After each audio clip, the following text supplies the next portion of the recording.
everyone. Today we are going to practice the letter V.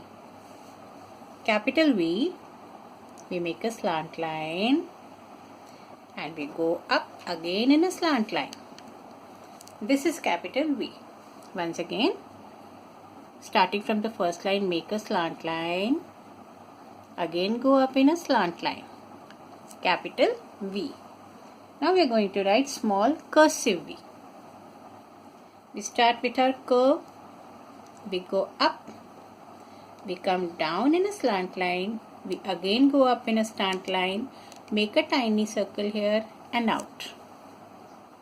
Once again, we start with a curve, we go up, come down in a slant line, again slant line, tiny curve and out. In some of the cursive writing books, you will be seeing that a shape like this is made.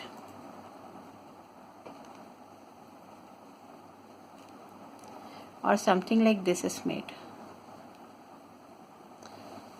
This shape is very difficult for the kids to make because it looks much like U only.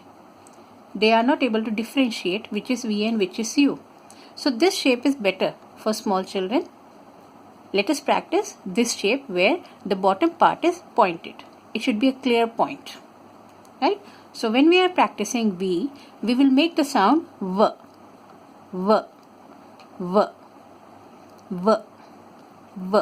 When we are making this sound, we should say it in such a way that the upper teeth, they bite the lower lip. Our upper teeth should touch our lower lip and then the sound should come out. V, V, V. Right? So keep practicing.